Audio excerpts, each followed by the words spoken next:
Naghain ng motion for reconsideration ng Office of the Ombudsman Prosecutors kaugnay ng ruling ng Sandigan Bayan na payagan na makapagpiyansa si former Senator Bong Revilla. Pero una na ring binatikos ng isang dating lodin ang mga pahayag ni Ombudsman Jesus Crispin Remulla nang questionin nito ang naging desisyon ng Sandigan Bayan. Anya, tila panghihimasok ito sa desisyon ng korte. Taong bayan naman ang tinanong namin, tama ba itong desisyon ng korte na payagang makapagpiyansa si dating Senador Bong Revilla? Ang sabi nila? Hindi po ako sang-ayon sa desisyon ng Korte Suprema para kay Bong Revilla para sa kaso niya na graft and malversation of public funds. Kasi parang sobrang unjust naman na 90,000 to 1 million lang ang bail niya. Ito na ba'y tinatawag nating hustisya sa Pilipinas? Kumpara sa mali-maletang issue tungkol doon sa flood control. Para sa akin, hindi. Kasi di ba dati nakulong na siya sa kasong plunder. So bakit pa natin hahayaan na maulit-ulit yung ganun? Para sa akin, hindi. Kasi masyadong mabilis yung naging desisyon at napakadali yung naging desisyon para sa kanila. Hindi sapat yung naging hearing para or justice para sa lahat ng mga nangyari at nangyayari pa rin sa Pilipinas hanggang ngayon. Maraming dapat managot pero parang hindi pa rin enough yung nagiging desisyon ng korte para sa ganitong mga bagay. Siguro legally speaking, tama. Pero tandaan natin, hindi lahat ng legal ay tama. Tandaan natin na may moral compass tayong sinusunod sa daigdig na ito. May mga batas, mga unwritten rules tayo na dapat nating sundin. Ngayon naman po, makakausap natin Attorney Judd Roy, former pamantasan ng lungsod ng Maynila President and Law Dean, para talakayin kung ano nga ba ang ipinapahiwatig ng mga pahayag ng independent judiciary official kagaya ng Ombudsman. Siya rin po ay nagsilbing defense lawyer sa impeachment trial ni former Chief Justice Renato Corona. Welcome to Memo po, Attorney Judd. Welcome, sir. Good morning. Magandang umaga, Corina. Magandang umaga, Willard. Magandang umaga, mga kababayan. Good morning, everyone. Ayan. Thank you for having me. Of course. Oy, mag-ayos ka. Dati mong professor si attorney, ha? Introduction to law. Naabutin ko pa sa sir. Natawag ako sa recit nun. Ganon? Okay bang grades? Akala ko pagtutulungan nga ako ni Howie at ni Willard, pareho ko estudyante ito eh. Ganun Just gives po. you an idea what an old fogey I've become. Hindi po halata. Thank you. Okay. Unahin po natin. Well, first of all, were you surprised na pinalabas po nila si former Senator Revilla? Alam mo, Corina, that's a very touchy issue, no? And I know it's very unpopular because Bong Revilla is not our ideal politician. He's an actor. He won on pure popularity. No sterling academic record or anything of the sort. But our system allows that pinapayagan ng sistema natin na makaupo at manilbihan yung mga taong na popular. Ito yung sistema eh. Ngayon, syempre maraming nagagalit kasi accountability, etc., etc. Napaka-mahalagang mga bagay ito. Sabi mo nga kanina, nagdudugo yung puso mo. Pinapakinggan mo yung impeachment. Totoo naman, I agree with you. Pero ito, Corina, kailangan natin intindihin na mabuti. Dito sa mga kontratang ganito, na ito hindi na bagong karanasan sa atin eh. Napoles, pinagdaanan na natin yan eh. Di ba? Iba lang ang kontrata ngayon. Pero yan din yun. Mga katiwalian dyan sa government contracts. Corina, paano nananakaw yung pera? Paano nakukuha yung pera? Yung mambabatas ba na nakaupo lang naghihintay? O yung mga lukong-lukong DPWH na tinodas lahat yung mga dokumento, tinodas lahat ng mga approval, tinodas lahat ng mga pag-release ng pera. Imposible tayong mawalan ng pera kung tama ang ginagawa ng DPWH. Ang sinasabi ko, Corina, between them, yung pinakamaliit na ginawa, pinakakonting kinilos dyan, yung mambabatas. Okay? Ang talagang mga tirador dyan, yung DPWH. Ngayon, nagtataka ako. Tinan mo, kung basahin mo yung kaso, si Henry Alcantara hindi nasakdal. Si Opulencia, hindi nasakdal. Bonoan, hindi sila finailan nung kaso. Pero maliwanag dun sa, kasangkot sila. Maliwanag dun sa resolution, kasangkot sila dun sa mga kalokohan. Ito, ghost project, ha? Ghost project ang paratang dito. And it is, malversation yata yung kaso. What is malversation? Malversation means that the funds na ginamit para sa proyekto yan, nilagay sa ibang bagay. Okay? Nilipat ang paggamit ng pondo. Walang nagawang proyekto, lumabas ang pera. Paano mangyayari yun? Ang paratang the accusation against Bong Revilla is that because of him, this project was funded in the budget. Okay. Yun, is that a crime na in-insert niya? Nagkakaroon tayo ng problema kasi nagkaroon na ng masamang kahulugan yung insertion di ba? Ang katotohanan po, itong insertion, amendment lang po yan. Natural na obligasyon at trabaho ng mambabatas yan. It is legal. That is what they do. Ganun talaga yung proseso niyan. Padadala ng presidente. Ito ang gusto kong paraan na gastusin ng pera. Kasi yung presidente may hawak ng lahat di ba? Siya nangongolekta ng pera sa BIR. Siya naghahawak ng pera sa Treasury. Siya nagpapalabas niya ng utay-utay sa DBM. Siya gumagastos niya doon sa mga departamento niyan. Hawak lahat ng presidente yan.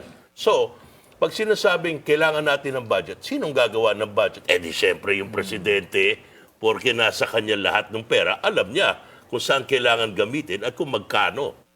So, pinapadala yan sa Kongreso, which is happening now. Tinatawag ito National Expenditure Program. Nakasaad doon. Saan ko ba gagamitin yung pera? Bakit niya ba ito pinadadala sa Kongreso? Bakit niya pinadadaan sa Senado? Para simple lang, Corina you cannot spend public funds without a law. So pinadadala yun doon, nakikiusap siya, pwede niyo bang gawing batas ito para magastos ko yung pera natin? That is the requirement So, pag sinasabing ginagawa nung Congress yung budget, actually, ang ginagawa nila, kino-convert lang yung plano ng presidente, ng executive, sa batas, ginagawang batas. Siyempre, doon pag ginagawa yun, binabago-bago yan. Kasi maraming pagkakamali, mga errata, halimbawa. Isang example na nilagay doon sa, nabasa ko yung bahagi ng resolution dahil nung sinabi niyong ito gusto niyong pag-usapan, kinabahan ako Bakit po? It's almost 200 pages long. Okay, so in summary, Well, mahal yun. oo nga po Gaganti na ako Oo, kay Prof. may interpretasyon. No, but anyway, yung paggawa ng budget, yung mababatas, it's actually a passive role. Kino-correct lang nila yun. At ang nagpapakorect yun, kaya nga yung mga APRO na yan, di ba? Kaya nagbi-meeting yan, pinapatawag yung mga departments. Kino-correct nila. Sabi, ay, nagkamali kami, mali yung allocation dito. Ay, kailangan dagdagan dito sa Kwan kasi tinamaan sa itong province na to, tinamaan ng bagyo, whatever it is. Hanggang maaprubahan yan. So sinasabi nila, yung pag-aproba nitong proyektong to, kasalanan daw ni Bong Revilla yun. Okay? Which, hindi ko maintindihan, Corina, because that's his job.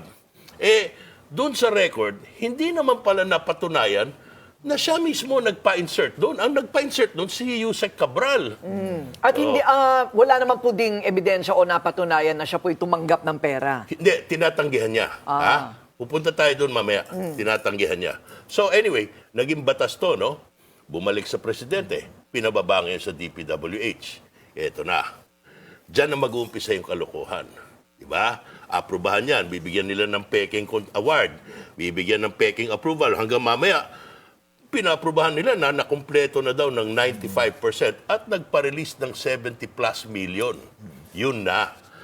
Ngayon, dun sa pagkaintindi ko, nag-deliver daw ng humigit kumulang 250 million. Ito ang problema, Corina.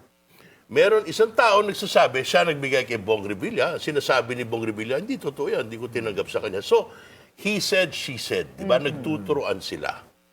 Sa madaling salita, Corina, pag tinignan mo ang kabuuan ng istorya, parang yung active part lang ni Bong Revilla lumalabas doon, na hindi tinatanggi, na malinaw, siya ay naging bahagi ng pagpasa ng batas. Kasalanan ba yun?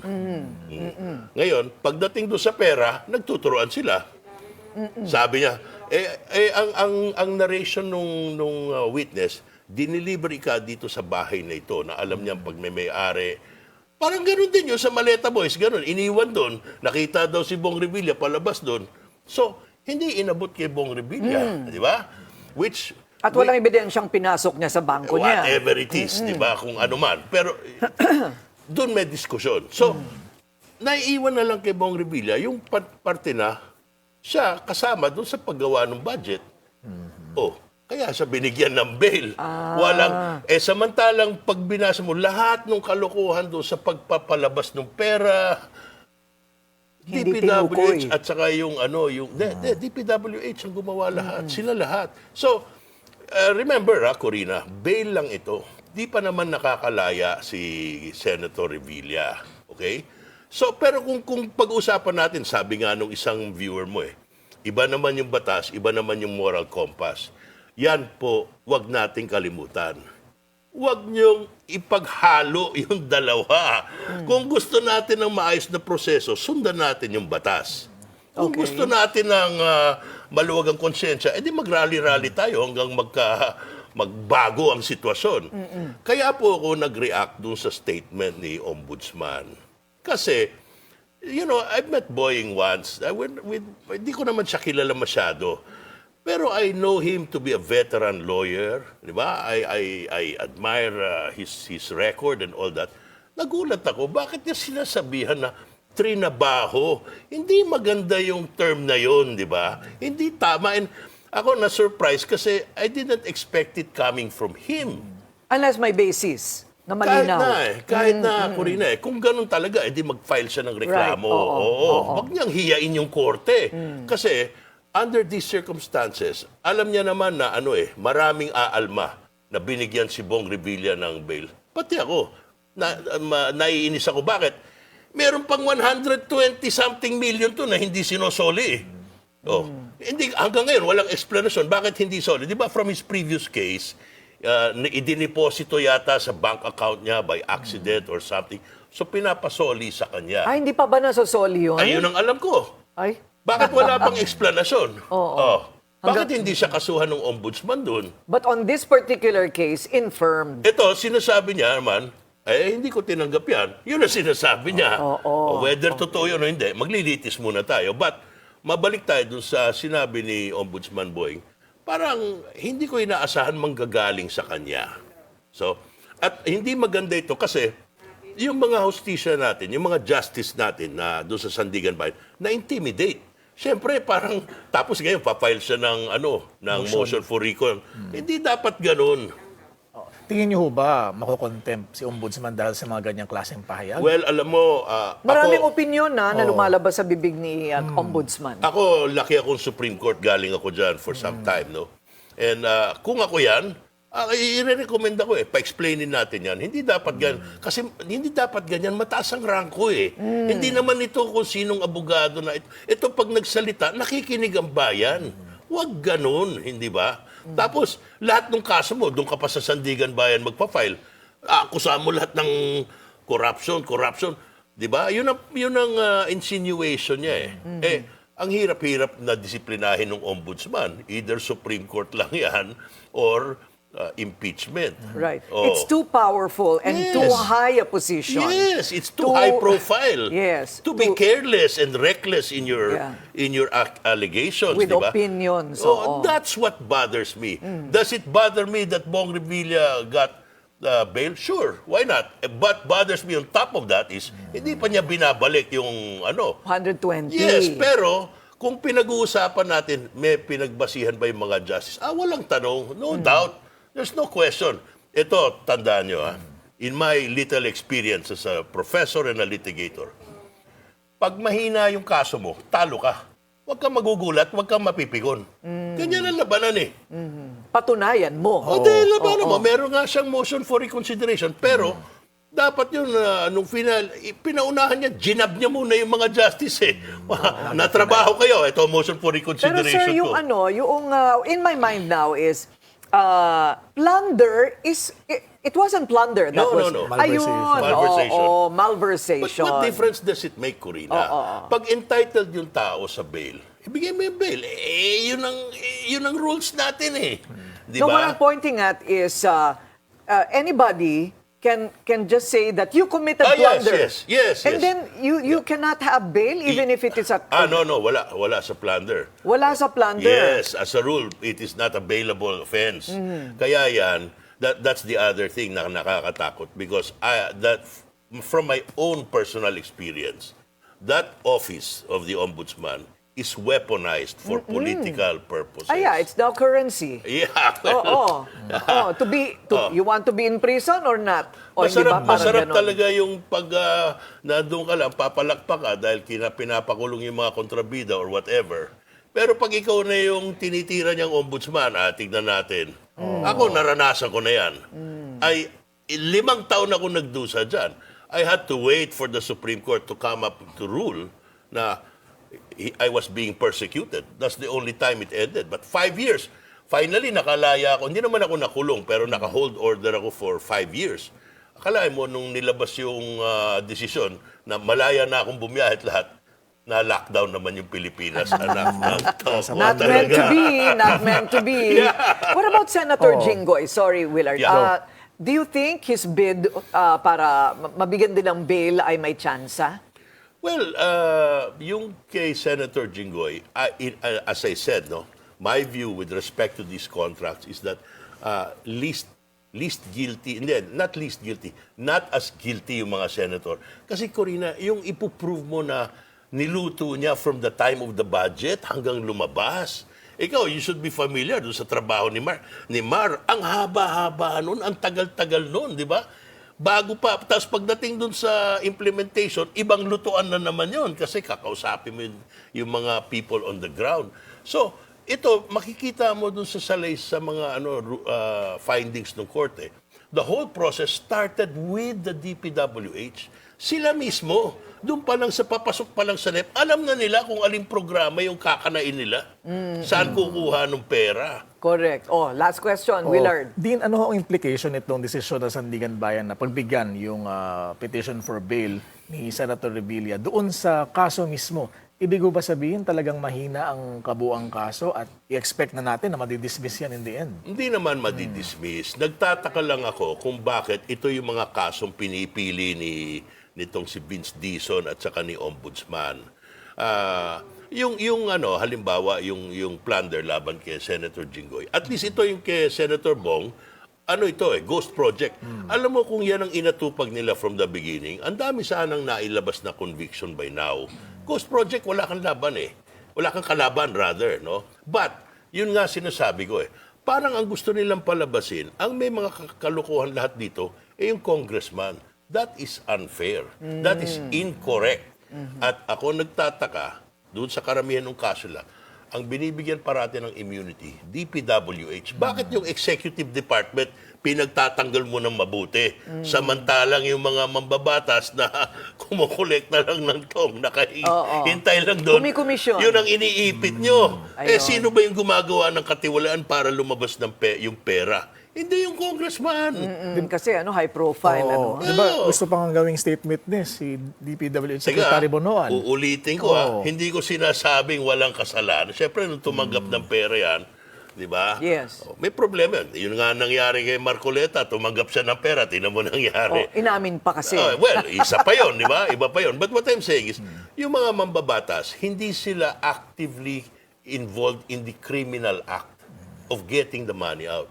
Di ba? Hinihintay lang nila dumating. Inaabutan sila. Okay. Mali yun. Tama. Mali talaga yun. Pero kung pag-uusapan natin kung sino mas mabigat ang katiwalian, ay walang kaduda-duda. Ayun. Nauna pa nga yung mga kontraktor Yan. nangumisyon lang. Yes. Pero malaki din, malaki din yung komisyon. Sama-sama talaga sila dyan sa pagkananong mga kontra. Kaya ito, tandaan nyo mga kababayan. Yung pera hindi lalabas kung hindi payagan ng DPWH. Bakit yan ang binibigyan natin ng immunity? Dapat yan ang pinagkukulong natin eh. Kasi pag hindi mo tinanggal yan, eto na naman tayo. Tuloy-tuloy lang. Oo, paulit-ulit lang yan. Sila yung may disbursement powers. Yeah. Okay. Ngayon nalinawan na po tayo sa isyong ito. Alamin naman po natin, komento ng ating mga manonood online para malaman, tama ba ang desisyon ng korte na pagpiansahin si Bong Revilla, Alberto Domingo or Albert Domingo may sapat na batayan, kaalaman sa marapat na desisyon ng huwes sa pansamantalang laya ni ex-Senator Revilla. Sabi ni Selena Tan, bail lang naman, hindi naman absuelto. Baka pagbalik niya, kakanta na naman ng andito na naman si Bong Revilla. May kanta pa di ba? Microphone kulang. Okay. Umuulan na, oh. Kiko Castillo, oo nga, wag mo nang dagdagan, bumabagyo na nga Kiko Castillo, strike 2 na yan bantayan nyo. Tama. Baka lumipad ng France. Tama yan. Sabi ni Angel Santiago Rosales, no, it's a non-bailable offense as far as I'm concerned. Sanchez Roman, contrary to popular belief, the case is malversation. That's what I wanted to clear out, That's di ba? And not yet plunder. So it is well within the jurisdiction of the court to grant bail, but it is still a bad look. It's a perception game, they say. Pero hindi tingnan naman natin. dapat public opinion yung, Yes, yung oo. umiral dyan. Tama naman. May pamilya din naman kasi yung tao. Tao Hayaan pa natin rin yung siya. korte. Legal Let's give process. the court respect. At you know, we have to assume na tama yung proseso. Kung hindi tayo naniniwala doon, huwag na tayo dumaan doon. Di ba? Sir, we have to have you back here. Naku. You have to wake up early again. Well, Okay. Marami pong salamat sa inyong oras. Former Dean ng Pamantasan ng Lungsod ng Maynila at former defense lawyer of Chief Justice Corona, Attorney Judd Roy III. Thank you po. Maraming salamat, Corina. Maraming salamat, Willard. At sa ating mabuting kaibigan, kung hindi para sa kanya, wala ako dito. Alam mo na kung sino ka. Ay, Magandang nako. umaga, mga kababayan. Thank you very much. Opo. Thank you, Dean.